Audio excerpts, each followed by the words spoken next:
his books, as one of the characters say that the past, writing in Mississippi, past is not it's not forgotten, it's not done for, it's not even past. It's still present. Some places, I suppose, that is more true than others. And yet it's true everywhere. Past is always with us. We're not, somebody has said, like chickens waking up every morning and scratching in the dirt and looking for food and no memory of anything. There's always a memory of something. And I think it's important for everybody to have a sense of who we are, where we came from, what we've done, in all kinds of levels of life, family, personal, national. In terms of church history, it's really a story of our family.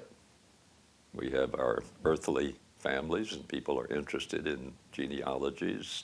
Somebody just gave me one the other day that she had done for her family and said, look at this, I've got some interesting things here. That was true, some interesting things, but we've got some interesting things in our Christian genealogy as well, not only in the Bible, but after the Bible in the flow of church history. And I think it's important. It's not just nostalgia. It's important to be aware of the past and instructed by it so that we can repeat the good things and avoid the bad things. It's not that all of church history is good.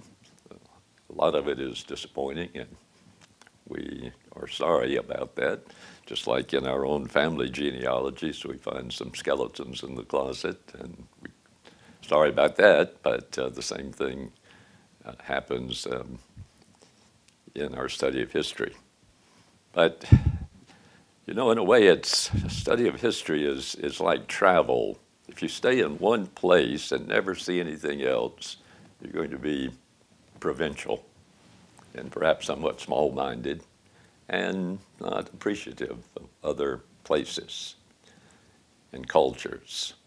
And in church history, we're able to become part of the larger church, not just our local church or our denomination, which is part of the church, but it's not all of the church. And as we travel back through the years of church history, through the different strands of the development of the history of the church, we meet all kinds of people, saints of different ages and of different nationalities and of different races, and they all have something to tell us.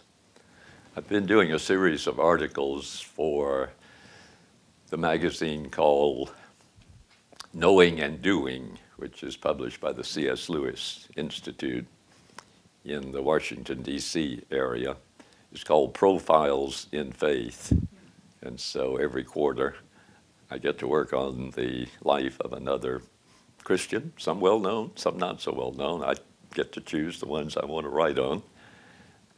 The next issue will feature an article on the mother of St. Augustine, Monica. And then the one after that, working now on an article about a man who was known as Brother Brian of Birmingham, Presbyterian minister in Birmingham, Alabama, many years ago. He was just a remarkable man, loved the city, stayed downtown. Sometimes people said, why don't you move your church out in the suburbs like other people? He said, don't need to do that. Plenty of sin downtown. So that's an opportunity to meet people from the past and learn from them, thank God for them, learn from them, profit from their lives and ministries.